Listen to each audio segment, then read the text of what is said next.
Hi, welcome back to Wisdom Wednesday. I'm Courtney Bridgman, and today I'm going to talk about two different parts that make us up.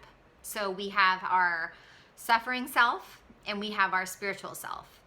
And our suffering self consists of ego, our personality, our fears, our worries, our anxiety, that darkness and despair that we feel. It is a place that when we are born, we are 100% our spiritual self. Nothing has touched us. We are pure and bright. And as situations begin to happen, that side of us becomes less and less, and the suffering self becomes larger and larger. And for a lot of us, awakening, what I talked about before, this awareness, this nagging feeling at us that there's just something more, there's something not right. We realize that we're living in way more pain than we need to be living in.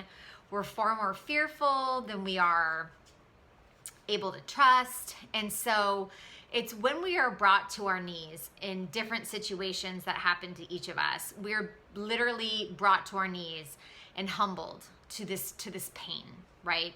Pain is really the only thing that could get our attention to change. I don't think any of us gets it lightly. Some of us do get it lightly, and if we don't pay attention to what's going on, the universe will continually throw situations our way till we're finally been bad enough hard on the head that we see that it's time to make a change and to take the path back to our more spiritual self, because it is such a more pleasant place to be. So we are brought to our knees in this pain, and we are questioning everything, and we are questioning why and what's my purpose and what's going on, and is this all there is, and all those questions that we ask ourselves. Well, I'm here to tell you that it comes down to a simple choice. And I am both a student and a teacher of the beautiful spiritual text, A Course in Miracles.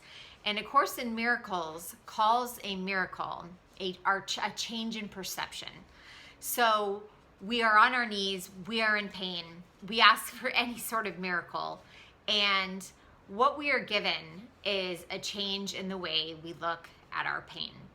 And when we are able to see our pain and our suffering and our grieving in a different light, it magically lifts the weight of it. I can tell you, after being in pain and darkness for so many years and feeling so desperate to get out of it, I really didn't think I was ever going to experience that zest and joy for life I had at the beginning.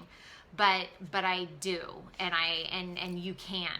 And my periods of suffering, which used to last years and years, I can now, when something is brought to my attention that's painful, my suffering periods are less and less, because I know now I have this valuable tool that all I need to do is look at it differently. And this isn't something that's an overnight easy thing to do. And it's something that I am bringing out in my beautiful 6-week online course, The Journey to the Light. I take you through a process. And the first step is just really trying to get you to articulate this pain and bring to awareness what it is that's going on inside of you that feels lost or broken or pained. And I just take you through this process, and we get to look at it differently, and you get to feel differently, and it's the most beautiful thing. And I just want you to look at your life right now, and if you saw yourself in these two separate sides, your suffering self and your spiritual self, what would you say the percentage? Like I would tell you a year ago or 2 years ago that my suffering self was 99.9%, if not 100% of who I was. Very little things were bringing me joy because I was very broken. And now I can tell you that it's probably like 60%, which is so much better and so much lighter. And I just invite you on this journey with me, and I'm so excited to tell you all about it. And I hope you have a blessed day, and I will speak with you next week. Okay.